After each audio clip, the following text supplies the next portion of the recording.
Bienvenidos a la reseña de Don Quijote de la Mancha de Miguel de Cervantes. He estado leyendo El Quijote durante bastante tiempo. De hecho, el apartado del tiempo va a ser un epígrafe dentro del índice que he creado para analizar esta obra.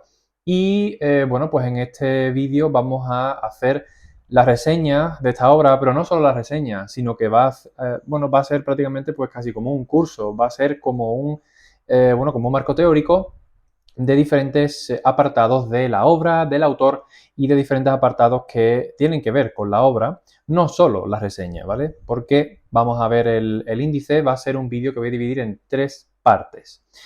Esta es la parte número 1, luego tendré la parte número 2 y finalmente la parte número 3. La parte número 1, ¿qué vamos a tener? Pues vamos a hablar del autor, ¿vale? De Miguel de Cervantes, una breve biografía, vamos a hablar de las obras de Cervantes, vamos a hablar también de la publicación y de algunas de las características de las dos partes del Quijote de la Mancha, y hablaremos también de la publicación del Quijote apócrifo, del Quijote de Avellaneda. Hablaremos de las mejores ediciones del Quijote y de la edición que yo he leído. Luego vamos a hablar un poquito de las ediciones que no son recomendables. Vamos a hacer también algunas advertencias, ¿vale? Previas a la lectura del Quijote. Y vamos a hablar también de las posibles motivaciones u objetivos de lectura, además del tiempo y del modo de lectura que yo he empleado. Por lo tanto, si veis los epígrafes de este índice, veis que mi objetivo es bastante didáctico, ¿vale? Lo que pretendo con esta reseña dividida en tres partes de esta magnísima obra es ayudar tanto a personas iniciadas en la literatura o en Cervantes o en el Quijote, como también otras personas que, pues tengan ya un bagaje un poquito más extenso, porque voy a meterme en profundidad con cervantistas y con interpretaciones que yo he seguido, etcétera, etcétera, en las siguientes partes. De manera que el enfoque sería este que estáis viendo por aquí, ¿no? La primera parte de reseña, la segunda y la tercera. Entonces, la primera sería esta que he comentado todos estos epígrafes. En la segunda parte vamos a ver las interpretaciones del Quijote y la bibliografía secundaria. También vamos a hablar de las cuestiones de eterno debate sobre el Quijote. Luego también las características, vigencia e importancia del Quijote.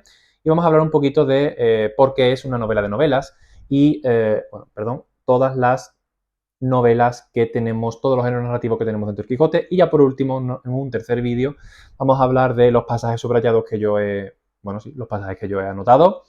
La realidad tras el Quijote, personajes y poblaciones. He hecho una investigación bastante profunda en este campo.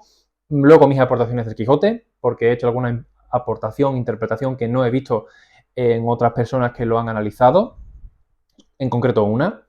Y luego mi conclusión final. Así que nada, en este vídeo nos vamos a centrar, por supuesto, en los apartados que he comenzado y sin más dilación vamos a ello. Voy a ir hablando con la tablet y es una reseña que va a estar escrita porque no quería que se me pasara nada.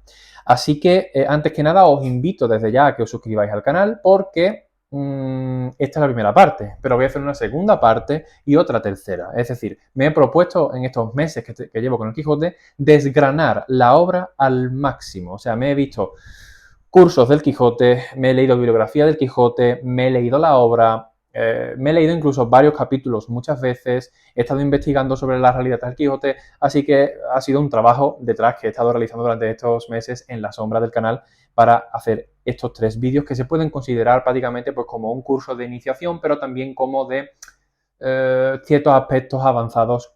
En concreto, el segundo vídeo que hablaremos de las interpretaciones del Quijote y la bibliografía y las cuestiones de eterno debate.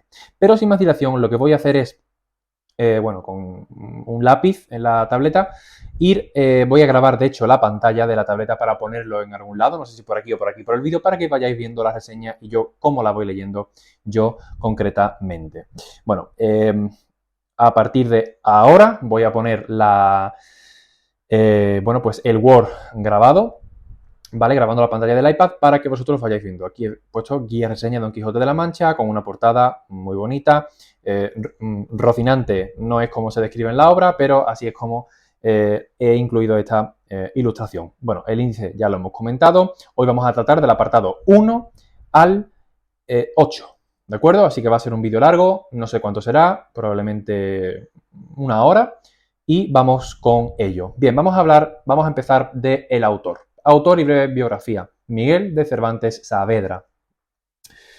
Miguel de Cervantes Saavedra, nacido el 29 de septiembre de 1547 en Alcalá de Henares, fue soldado, participando en la famosa batalla de Lepanto, recaudador de impuestos de la corona y sobre todo escritor, si bien su fama como novelista en vida fue limitada, viviendo una vida poco holgada en lo económico.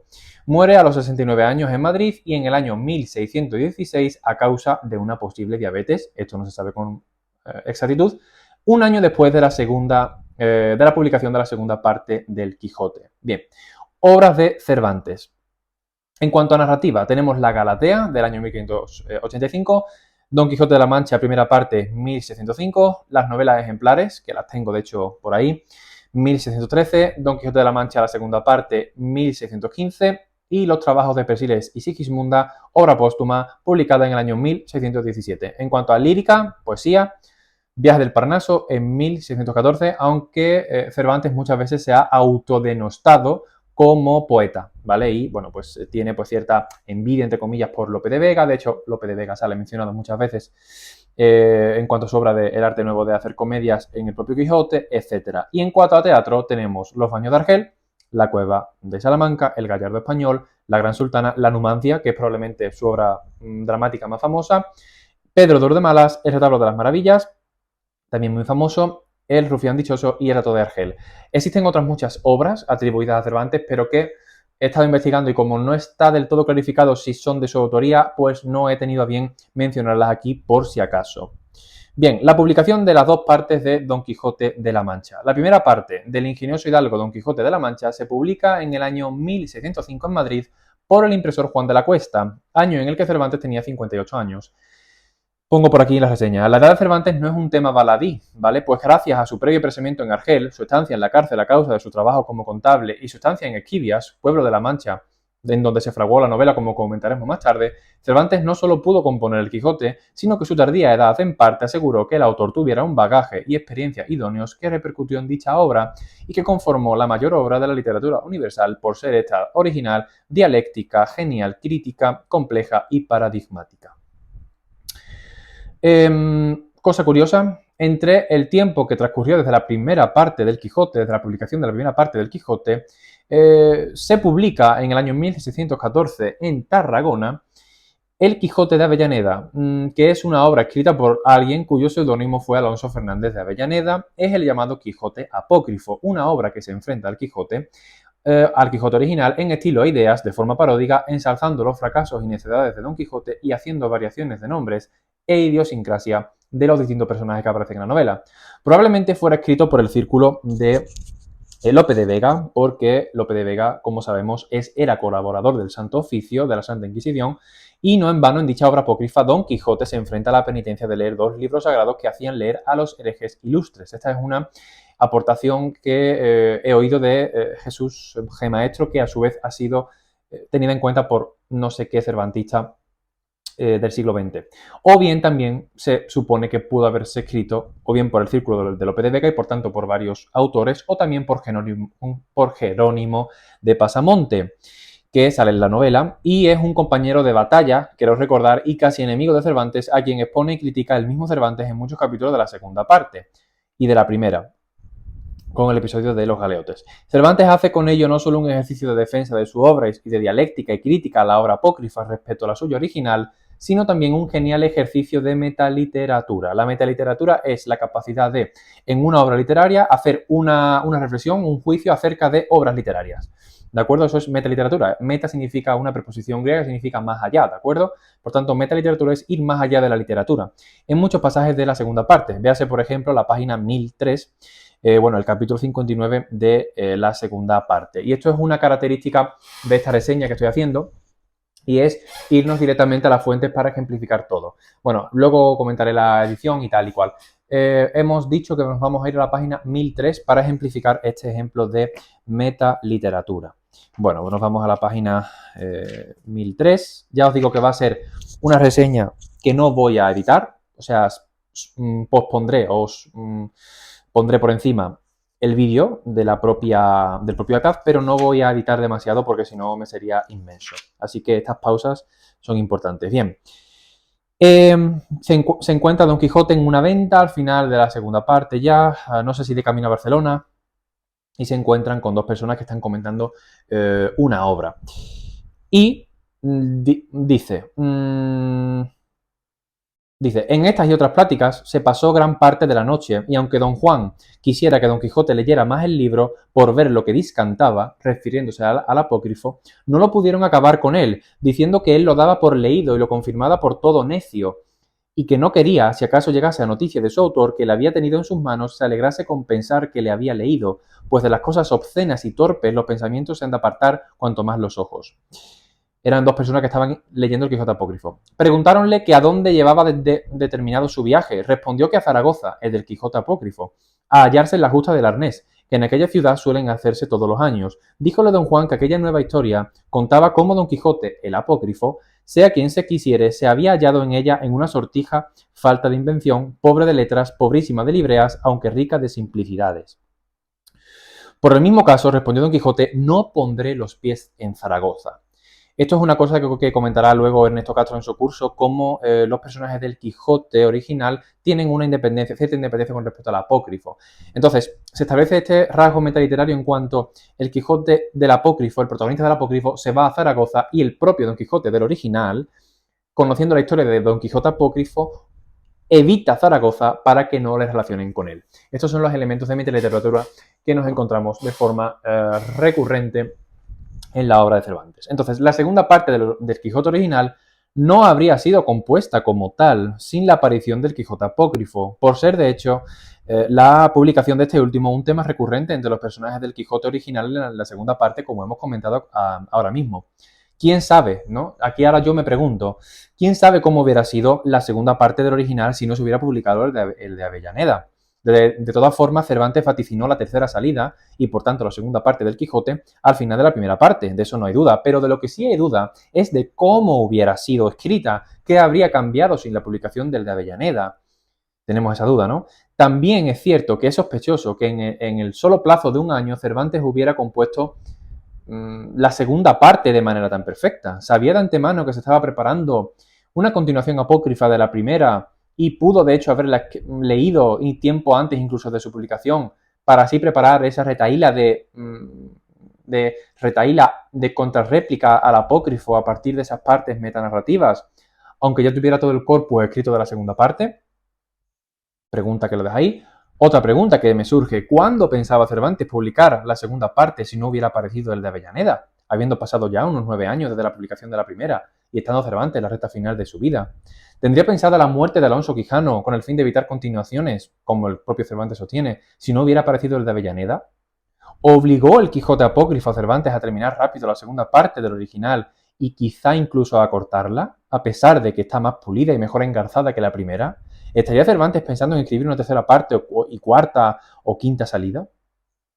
Son preguntas que no tienen respuesta, pero están ahí. Por tanto, la continuación del Quijote, la segunda parte, no se explica, ¿vale? No se explica sin el Quijote apócrifo, ¿vale? Sin el Quijote de Avellaneda. Bien, la segunda parte, ¿vale? Vamos a hablar ya de la segunda parte. La segunda parte del ingenioso caballero Don Quijote de la Mancha, porque los títulos son distintos. De hecho, en la primera parte, como vemos por aquí, se tituló El ingenioso hidalgo Don Quijote de la Mancha. Y la segunda parte se tituló La segunda parte del ingenioso caballero Don Quijote de la Mancha, que se publica en el año 1615 en Madrid, de nuevo por el impresor Juan de la Cuesta, tras haber alcanzado la primera parte de la obra una notable fama en muchas zonas del territorio europeo, existiendo ya por entonces diversas traducciones a otros idiomas y otras tantas ediciones, como mismamente se menciona en la obra, e incluso Cervantes, en el prólogo de la segunda parte, hace una especie de burla diciendo que ya incluso le tienen apalabradas no sé cuántas ediciones para que se estudie en China su obra. En fin, esta segunda parte se publica un año antes de la muerte del propio autor. Bien, mejores ediciones del Quijote y edición leída. Bueno, esto es un poco pecar de indiscreto, porque hay muchas ediciones y tampoco he investigado tanto, pero sí que he estado leyendo algunos blogs de personas que tienen muchísimas ediciones y he estado viendo un poquito todo el mercado editorial que hay con respecto, ¿no?, a El Quijote. Entonces, este apartado es importante y creo que debía entrar en esta reseña. Bien, las mejores ediciones del Quijote y edición leída. Vamos a hablar primero de las mejores ediciones. Hay decenas de ediciones del Quijote, pero recomiendo las versiones de las siguientes editoriales. Como menciono por aquí, pondré la foto superpuesta para ilustrarlo mejor. Teniendo en cuenta que estas ediciones que voy a decir, algunas están descatalogadas, pero no por ello dejan de ser las mejores que han habido con respecto al Quijote. Hay que tenerlo en cuenta. Todas, obviamente, en castellano original, en el de Cervantes, ¿vale? Bien, una edición que se recomienda, ¿vale? De algunos expertos en ediciones del Quijote, es una de la editorial Biblioteca Castro, que no tiene notas a pie de página y la edición corre a cargo de Domingo Indurain, un famoso cervantista, y tiene 2 volúmenes. Os les estaré dejando algunas por aquí o por aquí, ¿vale? Para que la veáis, la edición por fuera. La de Planeta, pero la edición de Martín de Riquer con ilustraciones de Salvador Dalí, tiene un volumen, en tapadura. La de Galaxia Gutenberg, Círculo de Lectores, edición de Francisco Rico, como no, y en 2 volúmenes. Otra de Espasa, Círculo de Lectores, edición del Instituto Cervantes, dirigida por Francisco Rico. Es el estuche azul de la RAE, que viene en 2 volúmenes, ¿vale?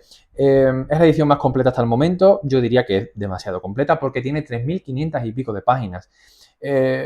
No sé si valen 70 euros aproximadamente. Es la edición de color azul de la Biblioteca Clásica de la RAE, editado por Espasa Círculo de Lectores. A ver, si quieres un aparato de notas y una introducción extensísima, a lo mejor, pues sí, te convendría comprar esta obra, pero es bastante carita, pero sigue siendo la mejor. Y también la de Alfaguara y RAE, que es de la tapa roja. Es la edición de Francisco Rico en un volumen en tapa dura, que es la que os estaré dejando por pantalla para que lo veáis. Esa es la que yo me compraría ahora, pero bueno, en mi caso no elegí ninguna de las anteriores, sino la de Alfaguara, la de la RAE y la Sale por el cuarto centenario de la muerte de Cervantes. Es el libro que os muestro en el vídeo con tapa, con lomo rosa fucsia, ¿vale? Y portada de tapa dura con siluetas y perfilados negros en la que aparecen molinos cuyos ojos miran a Don Quijote, ¿vale? Está mirando aquí a Don Quijote. He elegido esta edición por las siguientes razones, ¿vale? Y ahora vamos a ir comentándolo. Vamos a poner por aquí la tablet, a ver si puedo, que es un poco difícil. Bien. Notas comedidas y sin abusar, ayudando a una lectura fluida, a pesar de que en algunas notas están puestas ahí con calzador. Hay cierto error vacui a dejar una página sin nota, aunque no es necesario. Véase, por ejemplo, la página 992, ¿no? Si vamos a la página 992 de esta edición, ¿vale? La voy a enseñar, ¿no? Es la edición del cuarto centenario de la RAE y la SALE, ¿vale? Asociación de Academias de la Lengua Española. Y vamos a irnos a la página que menciono. Las notas están bien, pero hay algunas que están puestas con calzador y que a mí no me gusta que haya notas por poner. Si nos vamos a la página 992, en el capítulo 58 de la segunda parte, ¿vale? Pues vemos aquí que yo apostaré que este buen hombre que viene consigo es un tal Sancho Panza. Y, bueno, ponen una nota aclaratoria de consigo y pone con él. A ver, consigo es un vocablo que se utiliza en el día a día, ¿no? Aquí lo vemos. Ahí pone consigo y la nota aquí de página que pone con él. Y yo pongo por aquí que, bueno, horror vacui. Horror vacui es un término aplicado al arte que significa horror al vacío, horror al dejar una página o concretamente una obra artística sin decorar, ¿vale? O sea, el horror vacui se aplicaba muchísimo al arte barroco por esa profusión de elementos, dorado, etcétera, ¿no? Pues eso ocurre un poquito ahí. Buena calidad, color y profundidad en la impresión de la letra, ahora lo vamos a ver. La robustez del lomo está bastante conseguida, la portada y la contraportada con cuadernillos. Los cuadernillos son cada uno, digamos, no sé cómo explicarlo, no soy experto en editoriales, pero es como los diferentes grupos de páginas que están cosidos para que no se despeguen, ¿de acuerdo? Entonces, robustez del lomo, portada y contraportada con cuadernillos cosidos y marcapáginas hilado. ¿A qué me refiero con marcapáginas hilado? A esto. Este marcapáginas hilado, ¿vale? Está bastante bien para poner, ¿vale? Y para no usar un marcapáginas. Me gusta muchísimo más que poner un marcapáginas random de cartón. ¿Qué más? Buen tamaño de letra, aunque tira pequeña, y correcto interlineados, márgenes y sangrías, teniendo en cuenta el tamaño del libro. Es un libro bastante pequeñito. Ahora lo vamos a comprar con uno de bolsillo. Tamaño muy comedido, aunque obviamente pesado por los materiales y extensión, pero no demasiado voluminoso. Estudios introductorios que, aunque mejorables porque continúan cierta tradición idealista del Quijote en algunos cervantistas que intervienen, resultan interesantes por la variedad de voces y expertos que intervienen.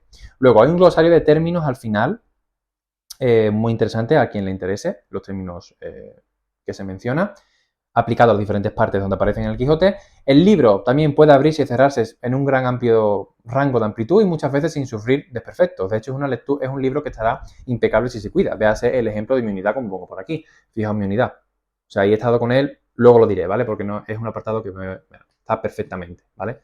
Perfectamente, bien. Y el rango de amplitud es muy bueno, o sea, y el libro se recompone perfectamente.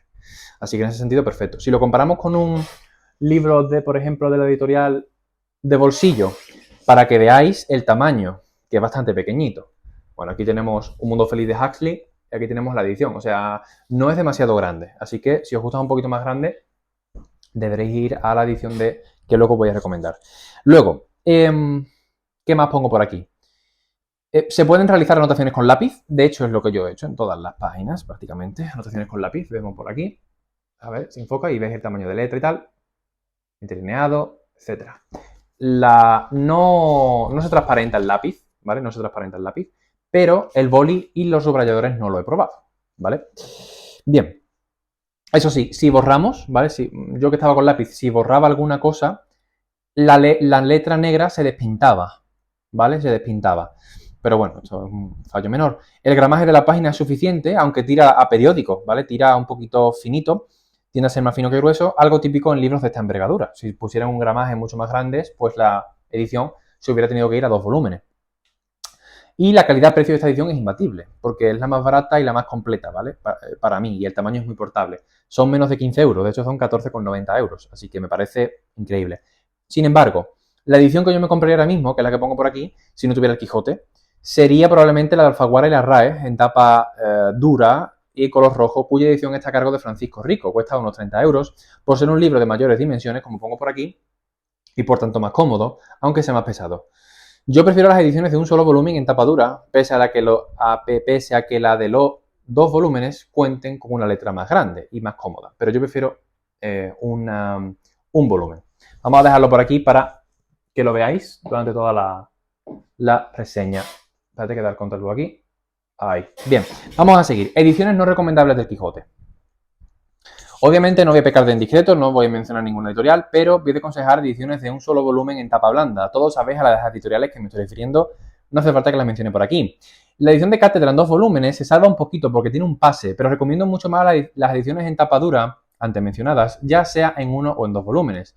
La elección de la edición no es un tema baladí, porque es un tema relevante, pues vamos a estar con este libro durante semanas o probablemente meses, ¿vale? Si queremos exprimir el libro en su profundidad, así que debéis priorizar el gramaje de la página y sobre todo la robustez del libro. De ahí que la tapa dura sea algo prácticamente casi obligatorio a la hora de elegir la edición. El Quijote no es una lectura de bolsillo, es un libro para leer en casa o en una biblioteca serenamente, en una mesa o apoyado, porque el libro es pesado de por sí y requiere una atención, por así decir, dedicada, ¿vale? Una atención dedicada, una concentración especial y específica, ¿vale? Y no es una lectura ligera. Bien, en cuanto a las no recomendaciones de ediciones, no recomiendo a casi nadie la traducción del Quijote de Andrés Trapiello, ¿vale? De Andrés Trapiello al castellano actual de la editorial Destino y Austral. Mi madre me lo preguntó, luego os diré lo que le dije. Puesto que cualquier persona con un nivel medio alto de español, un C1 en adelante, podrá enfrentarse al Quijote siempre y cuando tenga un mínimo bagaje literario, interés por la obra y familiaridad con el siglo de oro barroco. Me parece una aberración hacer una traducción de un texto que tiene solo 400 años, perdiéndose no solo la jerga cervantina original, la vivencia y la vigencia de dicha obra, además de la experiencia de leerla, sino que transmuta una traducción que es intransportable al siglo XXI, pues para transporte y legado, pienso que ya tenemos la misma historia de sus enseñanzas, que son aplicables al presente.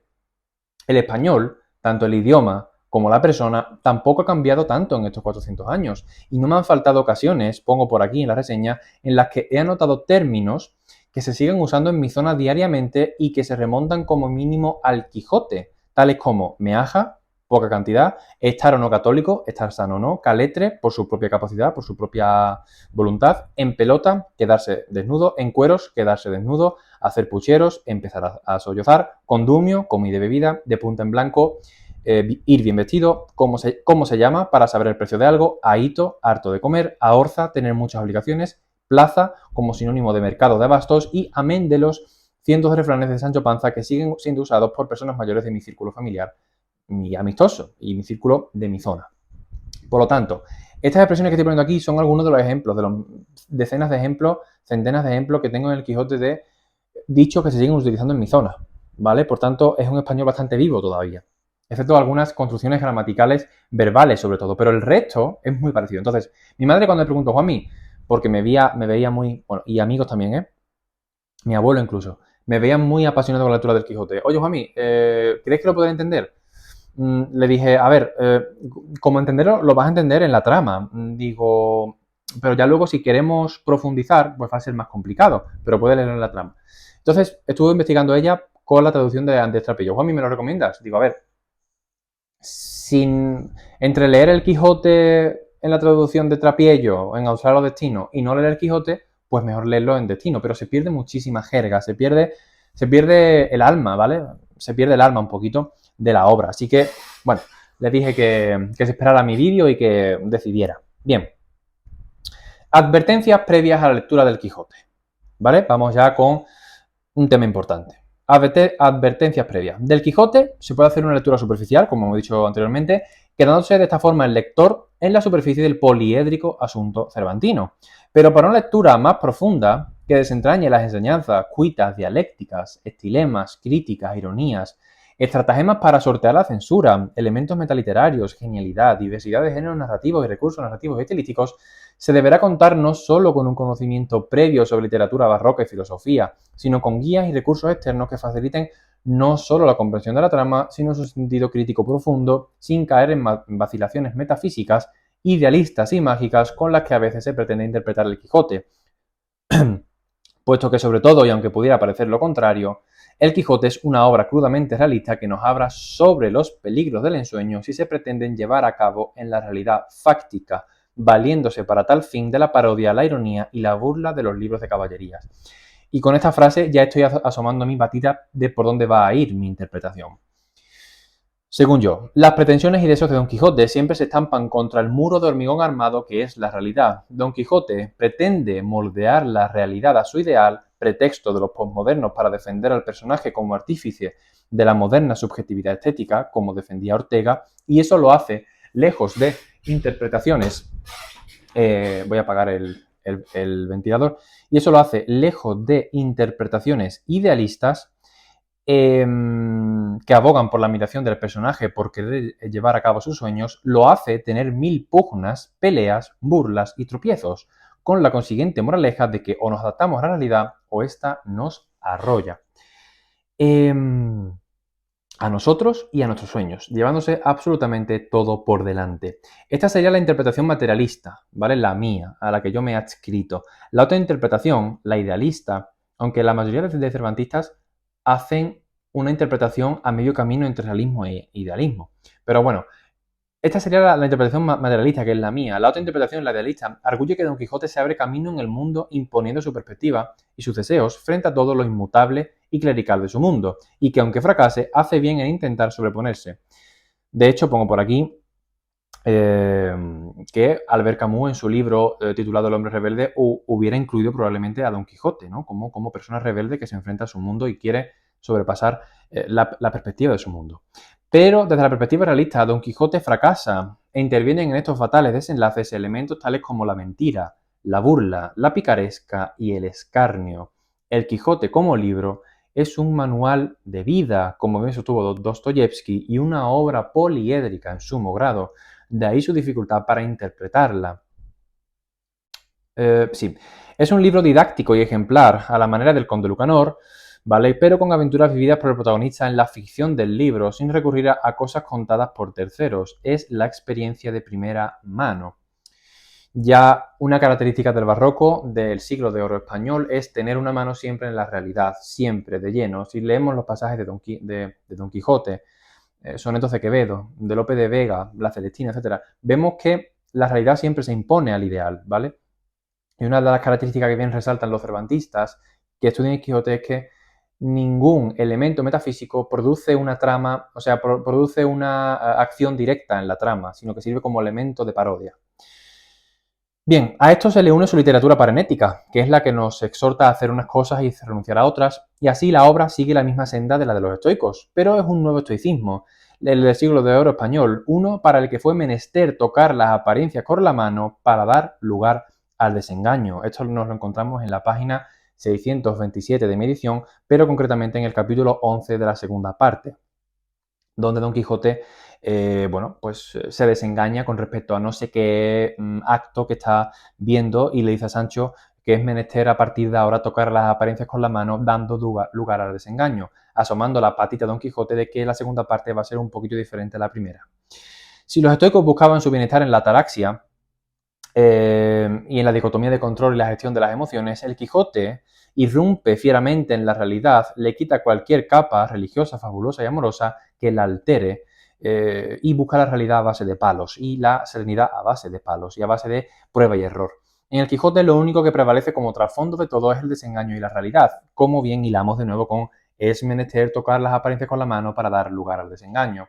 Es una frase que yo creo que merece la pena en que nos detengamos. Está en la página 627, pero repito que está en el capítulo 11 de la segunda parte. 627. Vamos a ver si es la carrera de los representantes, ¿vale? Que se le aparece pues unas cortes de la muerte y tal y cual, ¿no? Y entonces, sí, entonces dice, por la fe de caballero andante, respondió Don Quijote, que así como vi este carro, imaginé que alguna grande aventura se me ofrecía, y ahora digo que es menester tocar las apariencias con la mano para dar lugar al desengaño. Andad con Dios, buena gente, y haced vuestra fiesta, y mirad si mandáis algo en que pueda seros de provecho, que lo haré con buen ánimo y buen talante, porque desde muchacho fui aficionado a la carátula. La carátula aquí está una notita que nos pone es una máscara al teatro, y en mi mocedad se me iban los ojos tras la farándula. Bueno, esto se puede interpretar también como que Don Quijote está diciendo de forma subrepticia que es un jugador, ¿vale? Es un teatrero, le gusta el teatro y que por eso se ha imaginado que la carroza de la muerte es una grande batalla que se le iba a presentar para desfacer el entuerto, pero se ha dado cuenta de que es menester a partir de ahora, tras los palos de la primera parte, tocar las apariencias con la mano para dar lugar al desengaño. Esta frase es potentísima, ¿vale? Es potentísima y es una obra, es una literatura, en este caso, paranética, una literatura que exhorta, una literatura, por así decirlo, similar al estoicismo y al consejo, ¿vale? El consejo barroco, en este caso. Bien, vamos a seguir. Ahí estamos. Ahí lo ponemos. Bien. Ahí. Entonces, bien, por otra parte, no es una obra de la que se puede extraer una cronología clásica, ni una geografía determinada, ¿vale? Es decir, un cronotopo, si hablamos de literatura. Pues de ningún modo Cervantes pretendía eso, o al menos no lo parece. Así, nos vemos inmersos en una serie de aventuras y de diálogos sin tiempos ni espacios, y si existen son imposibles e incoherentes, ¿vale? Porque de repente está en Zaragoza como que está directamente en Barcelona, a través de los 126 capítulos sumando los de la primera y la segunda parte. El Quijote es una novela en la que destaca y prevalece el diálogo, la perspectiva de los acontecimientos según los personajes intervinientes, atendiendo a su abolengo y estatus, y la dialéctica dentro de él, donde todo se plantea, aquí me tirado a la piscina, donde se plantea siempre como una tesis y antítesis que siempre termina en la misma síntesis, a saber, el fracaso del idealismo o el desenmascaramiento de la realidad. Por tanto, es normal perderse entre los acontecimientos de la obra, ya que fluyen tan rápido y tan sin avisar que el lector se siente abrumado ante tanta información y personajes, lo que promueve el olvido de ciertas partes. Todas estas partes giran en torno a la crítica y a la dialéctica, a través del diseño de un personaje que a veces se finge loco, una crítica del sistema social y clerical de la época, amén de ser una novela eminentemente teatral. Además, Cervantes introduce y saca a cientos de personajes a su gusto, sin ningún tipo de contexto y marco previo, más allá de y fue casualidad que de repente se encontraron con, ¿vale? Así se introduce un personaje o una trama, cortando radicalmente lo que había anteriormente. Por tanto, eso lo hace un poquito difícil de trazar líneas mnemotécnicas, como en otras novelas, o de linaje, ¿vale? De estos, siendo así muy fácil olvidarse de ciertas partes, tramas, diálogos o personajes, a lo que ayuda a su larga extensión. Pongo por aquí, ¿alguien se acuerda de quién era el pastor Eugenio o Leandra, la doncella Leandra, por la quien se pelean por su hermosura? Que siempre, básicamente, el argumento de las damas, básicamente es, esto ya lo ha apuntado algún que otro estudioso, es el mismo, ¿vale? O sea, tiene la misma estructura, dos hombres peleados por una doncella, es muy recurrente. Por tanto, es un libro que se presta a segundas, terceras y cuartas lecturas.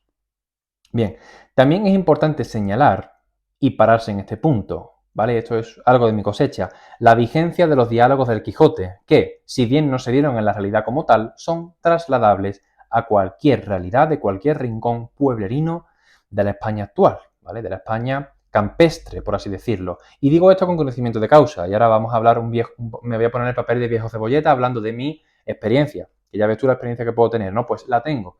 Bien. Yo en una época fui pastor, ¿vale? O sea, fui pastor de ganado, tal cual. O sea, yo trabajaba en una granja. O sea, bueno, pastor a lo mejor es un término muy bucólico y muy literario, pero en términos prácticos era pastor, ¿vale? O como mínimo ganadero. Pastor de ganado, yo trabajaba en una granja. Mientras iba a la universidad, ¿vale? Yo trabajaba en esta granja los veranos. Y en los descansos del desayuno, ¿vale? De este trabajo, pues acudía casi siempre a una venta cercana, ¿vale? Y me di cuenta que las personas que había allí atendían no solo, ¿vale? Me he dado cuenta de que atendían no solo la caracterización y retrato que hace Cervantes, bueno, de las ventas en cuanto a lo psicológico y conductual, sino que también he sido testigo de acoso, de burlas y escarnios a campesinos por parte de los dueños de la venta y viceversa. Esto puede parecer muy novelero, pero esto es cierto. Y probablemente si tú eres de una persona de un pueblo muy recóndito, de la gallega de la Galicia más profunda, de la Asturias más profunda o de la Castilla más profunda, me vas a dar la razón. De hecho, en mi zona, a este tipo de... O sea, es que todavía en mi zona hay ventas, ¿vale? De hecho, mi abuelo tenía una venta, ¿de acuerdo? Es un nombre típico, ¿vale? Una venta es algo así como un bar, ¿vale? Es más... no tiene la categoría de restaurante, tiene la categoría más de bar, pero un bar ambulante, en el sentido, no ambulante del propio bar, sino que los clientes que van allí son ambulantes en el sentido de que suelen pasar de largo, es decir, es una venta suele estar en el camino hacia otro territorio o hacia otra localidad. Eso es lo que es una venta y sigue existiendo. Y sí que hay ventas actualmente en mi zona. Y repito, en muchas zonas de Extremadura, Galicia, Asturias y Castilla, amén de Andalucía, donde yo resido, hay ventas. Y me lo podéis corroborar. Desconozco en Hispanoamérica. Pero esto es así. Entonces, los diálogos que yo observaba por aquella época, de estos hace 4 o 5 años, los he visto reflejados, en cierta forma, en el Quijote, ¿vale? Y algunos de ellos son materiales narrativos vigentes y operativos y de rabiosa actualidad en ciertos rincones de España, donde sigue existiendo cierto acoso a los considerados tontos del pueblo, ¿vale? Había en esa zona, aquí, en las zonas, no se llama zona como tal, ni distrito, se llama pagos, ¿vale? Los pagos eran en la zona donde yo vivo, en la costa noroeste de Cádiz, se llaman a distintos territorios en los que se dividían una ciudad. Entonces, el pago de tal, el pago de no sé qué, ¿no? Entonces, en los pagos siempre solía haber una persona considerada tonta que era objeto de burla y de escarnio. Y sigue ocurriendo hoy en día. O sea, yo he estado presente. Y por eso me ha venido bien comentarlo por aquí. Entonces, los diálogos son de rabiosísima actualidad. Y sigue ocurriendo en esta España profunda, ¿vale? Sigue existiendo este acoso, ¿vale? Sigue considerado este acoso a los tontos del pueblo, esa burla, esa minusvaloración de la opinión femenina, todo aderezado o adobado, como diría Cervantes, de machismo, engaños, crueldades, salvajismo, interés por la caza, por la pesca, por la cetrería, por la pelea de gallos, por el toreo y el gusto por el juego, la bebida, la concupiscencia, tal y como retrata Cervantes de su época, pero con una diferencia temporal de 400 años, salvando la diferencia de que la mujer está muchísimo mejor tratada en el Quijote que en la actualidad en algunas partes, ¿vale? Pero quería comentar la vigencia de los diálogos del Quijote. Entonces, si nos vamos ahora al punto número 7, que es el penúltimo de esta primera parte de la reseña, vamos a hablar un poquito de las posibles motivaciones u objetivos de la lectura, de las motivaciones que yo he tenido en leer el Quijote. Yo me planteé la perspectiva. Yo quería hacer una reseña muy completa, entonces dije, oye, este apartado puede ser importante para muchas personas. ¿Cuáles son los objetivos tuyos para querer leer el Quijote? ¿Te mueve un aspecto académico porque estoy estudiando literatura? ¿Te mueve un aspecto de vanidad por querer leer la mejor obra de la historia universal o mínimo de la literatura española? ¿Cuál? Yo creo que esto es importante de plantearse. Entonces, pongo por aquí mi objetivo, ¿vale? Yo voy a hablar del mío, obviamente. Mi objetivo con la lectura de literatura clásica nunca ha sido hedonista ni placentero, pues estos elementos son subproductos y derivaciones de mi principal objetivo, que es conocer el canon literario para tener un mayor repertorio léxico y de acción y de respuesta en mi vida personal a los envites de la vida. Tengo los ojos estos un poquito fastidiados. ¿Es el Quijote, como ejemplo de buena literatura, un preludio de lo que puede ocurrir en el mundo fáctico gracias a su vigencia, pudiendo advertirnos de los peligros, posibilidades y limitaciones que el mundo encierra? Por tanto, mi lectura ha sido algo más motivado por el análisis crítico literario y el estudio de las moralejas de la obra, más que por el placer, aunque ha habido muchísimas ocasiones, la comentaremos en la tercera parte de la reseña, en las que me he reído, holgado y disfrutado con la lectura. Siempre se da, de hecho, el hecho de que disfruto con un libro, pero eso es consecuencia advendiza de mi objetivo principal, que es estudiar la literatura de forma profunda, interpretándola desde premisas y objetivos, desde premisas conceptuales y objetivos literarios, intentando no dejarme llevar por sentimientos y emociones para extraer el máximo conocimiento posible de la obra que me permita no solo establecer conexiones con otras obras, con autores, estilos e ideas, sino también, y lo más importante para mí, extraer enseñanzas y moralejas aplicables en la vida cotidiana, funcionando así la lectura de una obra como génesis de una aletargada y pragmática letanía didáctica siempre aplicable en el día a día de un yo lector. De hecho, estaba viendo antes una entrevista que estaban haciendo a Ernesto Castro, del que hablaremos en la segunda parte de la reseña, en este vídeo no, pero le estábamos haciendo una entrevista en el programa con P de Podcast y él hablaba de que el aumento de la necesidad psicológica y de las terapias psicológicas va en consonancia, tienen una correlación directa con el detrimento de las humanidades, del estudio de las humanidades, de la literatura, de la filosofía. Esto es totalmente cierto. Una persona que tenga un bagaje literario, humanístico y filosófico alto va a tener sí o sí menos necesidades de acudir a un psicólogo o a la autoayuda, porque va a tener un repertorio de herramientas internas, ¿vale? Es lo que pongo por aquí, va a tener una letargada y pragmática letanía didáctica de lo que ha leído. Y esto no lo tenemos actualmente y por eso es importante el Quijote, sobre todo como obra realista que se enfrenta a la realidad y otras muchísimas obras de literatura parenética o proverbial o refranera, que nos ayuda a establecer una guía de vida. Bien, en cuanto al tiempo y modo de lectura, y creo que de hecho esta es la última, a ver, voy a echar un vistazo. Bueno, creo que esta es la última, sí, este es el último punto, ¿vale? Vamos a acabar ya con este último punto, que es el tiempo y el modo de lectura. Bien, yo no me he impuesto leer cierto número de páginas al día, ni X número de capítulos a la semana del Quijote. La lectura, de hecho, ha sido en este caso, en este sentido, caótica y aleatoria, atendiendo a mis ganas y tiempo libre. Pero siempre he intentado leer, como mínimo, 1 hora al día, ¿vale? Como mínimo. 1 hora al día me equivalía a mí a 1,5 capítulos, 2 capítulos aproximadamente, ¿vale? Siendo así, he tardado aproximadamente 3 meses y medio, ¿vale? Este es el punto importante. Yo he tardado en leer el Quijote, ¿vale? Que han sido unas 1106 páginas de lectura, más el aparato de notas, de notas no, de estudio, ha sido 104 días, lo que se traduce en 3 meses y medio. Pero hay que tener en cuenta lo siguiente, ¿vale? Es decir, yo desde que empecé el Quijote, que lo empecé un 28 de marzo, hasta que lo he terminado a principios de julio, 3 meses y medio. Pero hay que tener en cuenta estas cosas que voy a decir a continuación. Mi edición tiene un aparato de notas de al menos unas 250 páginas que también he leído y que he sumado al cómputo de días antes mencionado.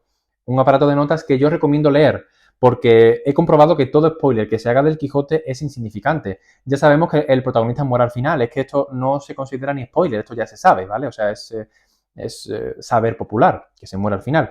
O sea, si os hacen un spoiler del Quijote no es importante, ¿vale? O sea, no es una lectura en la que la trama tenga un peso muy relevante como en una película o en otra obra literaria de novela de ficción policíaca, donde si dices, oye, el asesino es tal, pues ya para qué te vas a leer el libro. En el Quijote esto no tiene ningún sentido que se haga, o sea, no hay que atender a los spoilers, no, te tienen que dar igual, porque no es importante lo que es la trama, sino el aprendizaje, ¿vale? Y la crítica y la dialéctica que se establece entre los propios diálogos. Entonces, mi ritmo de lectura ha sido lento y pormenorizado. Ya sabéis, bueno, mi modus operandi a la hora de leer, entonces ha sido lento. Me paro en cada palabra o idea que no entiendo y busco información adicional, ya lo sabéis. Ha habido veces en que he releído un capítulo por parecerme trascendente y magnífico, y otras que he dejado la lectura por tener poca concentración, ¿vale? Es decir, yo el Quijote lo he intentado leer siempre desde una perspectiva concentrada, siempre. Si yo veía que se me iba la cabeza a otro sitio, dejaba la obra y proseguía al día siguiente, ¿de acuerdo? He anotado y comentado en casi todos los capítulos, estableciendo ideas con autores posteriores y destripando los sentidos vedados que esclarecía por boca crítica de algunos personajes. Y también, por supuesto, he colocado las pegatinas para distinguir los mejores pasajes de la obra y poder así hacer la reseña. Si solo queréis leer el Quijote sin profundizar tanto, pues podéis leerlo a ritmo normal, pero constante en aproximadamente 2 meses. Y nos queda ahora las interpretaciones del Quijote, que lo dejaremos para la segunda parte. Entonces voy a cortar por aquí la grabación, pero voy a enseñar esto de lo de las notas. Bien, 3 meses y medio leyendo este libro, ¿vale? El libro en sí, lo que es el libro, no la obra, el libro como tal, tiene concretamente 1249 páginas. Ahí se está viendo, ¿no? Sí, por ahí, 1249 páginas. Claro, 1249 páginas, pero fijaos la cantidad de notas y de posits que tengo. Entonces, no podéis fiaros de mi tardanza. Sin embargo, es bastante paradójico o bastante extraño que mi amigo, Librolego, José, se leyó el Quijote en 3 meses y medio, pero él no hizo este aparato de notas, ni hizo la reseña, ni nada. Tenéis que tener en cuenta que yo, ya lo comentaré en el apartado de la bibliografía y de la interpretación del Quijote, pero a la vez que estaba leyendo la obra, estaba leyendo bibliografía secundaria, estaba viendo vídeos de Ernesto Castro, el curso que tiene de Quijomitos, de Jesús de Maestro, conferencias de la RAE de Francisco Rico, de Martín de Riquer, además de investigando la parte real de Don Quijote, los aspectos realistas que hay detrás de la obra. Así que me ha dado tiempo a todo esto. Sí es cierto que le he echado muchas horas al día, ¿vale? No solo en la lectura, sino también en investigación, ese trabajo de investigación y redactar la propia reseña para que quede lo más completa posible. ¿Para qué? Para que atienda a un público que se inicia y entonces sepa muchas advertencias de la obra, y también a un público un poquito más avanzado que quiera investigar un poquito más, sobre todo en la segunda parte de la reseña. Pero ya digo, 3 meses y medio para esto, yo creo que está bastante bien. Podría haber ido un poquito más rápido, pero yo me he parado en cada pasaje. Y de hecho, bueno, vamos a poner el ejemplo de una página que esté hiper anotada para que os hagáis a la idea. Bueno, esto conlleva tiempo. Es decir, veis que está subrayado, o sea, anotado por aquí y anotado por aquí. Entonces, esto lleva tiempo. Esto lleva tiempo porque hay que subrayar, hay que hacer corchetes, hay que escribir. Entonces, entiendo que no os podéis fiar de mí porque yo soy una persona que no leo. Ya me he dado cuenta de que mi modus operandi de lectura no es lector, sino es de estudioso. Aquí no me estoy marcando un triple, ni me estoy poniendo de vanidoso, ni me estoy poniendo laureles. Es la verdad. De hecho, mis amigos me lo dicen. Sobre todo con obras importantes. Me dicen, oye, Juanmi, es que no me puedo fiar de ti porque tu lectura no es una lectura normal. Es que tú te paras en todo, tío. O sea, tú haces un estudio de las cosas que no entiendes. Y es cierto. Cualquier persona que se lea el Quijote pasando de largo puede durar 1 mes y medio, 2 meses perfectamente. Pero yo, pues, por lo visto he estudiado el Quijote. Pero ya digo, me sale de forma innata. Por lo tanto, lo digo por aquí, ¿no? No lo he dicho antes, pero para mí la lectura del Quijote, de cualquier obra, bueno, de cualquier obra no, porque, por ejemplo, ahora estoy leyendo Baumgartner de Paul Auster y no es una lectura a la que esté prestando mucha atención, pero estoy sudando. Hace mucho calor. Y he apagado el ventilador para que se oiga bien el micrófono. Lo que decía, yo las obras que leo, es decir, mi tiempo de lectura, con la mayoría de obras, no es un tiempo de regocijo y de ocio, no. Es un tiempo, o sea, y no es un tiempo de desconectar. Es decir, yo cuando me pongo a leer un libro, como mucha gente hace, no dice, yo no digo como otra gente hace, voy a leer, es mi tiempo de ocio, es mi tiempo libre, mi tiempo de lectura, voy a relajarme con un libro. Pues yo no me relajo con un libro, justo lo contrario, yo me pongo tenso con un libro, porque estoy pendiente de todo. Y más el Quijote, cuyo narrador es un auténtico mentiroso, ¿vale? Que ya lo comentaremos. Pero es una obra que requiere atención plena. Y no es una obra en la que dices, venga, pues voy a leer. No, porque es que el narrador, hay que estar pendiente de las estrategias del narrador, porque el narrador está continuamente engañando al lector. ¿Vale? Y voy a adelantar un poquito la segunda parte. El Quijote está escrito en clave lúdica, en clave de juego, como sostenía Gonzalo Torrente Ballester, que es la tesis que vamos a defender principalmente junto con la de Jesús de Maestro y junto con la de algunas tesis de Américo Castro, Francisco Rico, Francisco Ayala, etcétera. Pero me quedo con que el Quijote está escrito en clave lúdica. De hecho, lo dice Cervantes en el prólogo. Se paraba en el aspecto de regocijo, de entretenimiento de la obra. Por tanto, el Quijote está escrito en clave lúdica y por ello utiliza un narrador bastante irónico, cínico, pero sobre todo mentiroso, que está poniendo en boca de él, ¿vale? En boca de las intervenciones que hace en tercera persona de los personajes, mienten, porque dicen que Sancho Panza era tonto, ¿vale? Y no era tonto Sancho Panza, o sea, más quisiera yo tener la sabiduría de Sancho Panza. Entonces, está engañando. Y por esas artimañas es una lectura con la que no me puedo relajar, sino que tengo que estar tenso, pendiente a cada página, porque una palabra es tan ambigua que puede cambiar el sentido anterior de todo. Además, el narrador no esclarece la realidad, sino que es el lector quien tiene que hacerse su propia cábala, o si la desvela no es hasta el final del capítulo, haciéndote creer que lo anterior ha sido real, pero en realidad es falso. En fin, hay muchos requiebros, hay muchos renuncios que comentaremos en la segunda parte. Así que nada, espero que os haya gustado este vídeo, pero oye, yo os invito de verdad a que os suscribáis al canal porque este vídeo es simplemente la introducción en la que hemos hablado del autor un poquito, breve biografía de Cervantes con sus obras, la publicación y algunas características importantes y curiosas de las dos partes y publicaciones de Don Quijote de la Mancha. Hemos comentado la mejor edición, mejores ediciones del Quijote, las no recomendables y mi edición leída. Yo os recomiendo, repito, la edición de Francisco Rico y la de Alfaguara de la tapa roja actualmente, que es un tamaño mayor que este, en tapa dura, en un volumen. Hemos hablado también de las advertencias previas a la lectura del Quijote, de las posibles motivaciones de la lectura y del tiempo y del modo de lectura, ¿vale? Entonces, suscribíos al canal porque esto en realidad es el calentamiento de lo que viene, ¿vale? De hecho, el vídeo más importante va a ser el segundo. Aunque el segundo vídeo, ¿vale? Que se va a venir dentro de nada, que estoy preparando, es el más importante y el tercero es el más apasionante. Y ya lo veréis el porqué. Entonces, nada, os espero en el vídeo más importante, que es la segunda parte. Espero, por favor, que... Bueno, esto no sé si es un curso, pero desde luego me ha llevado bastante tiempo investigando, así que si a alguna persona le interesa el Quijote para leerlo, compartid este vídeo para que le llegue a mi canal y mi información.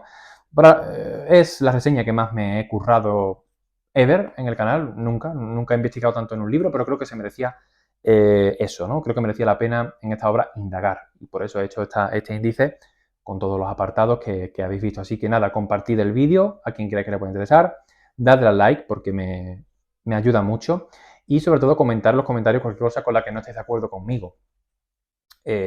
Aunque ya les digo, en esta primera parte, pues no es, o sea, no es debatible en cuanto a que es mi propia experiencia con el Quijote. La segunda parte sí va a ser bastante debatible y sé que va a haber bastante pelea, no pelea, sino dialéctica, se llama esto, en los comentarios. Así que nada, esperar la segunda parte y nada, nos vemos en eso, en la segunda y en la tercera parte. Y nada, creo que no se me olvida nada más que decir.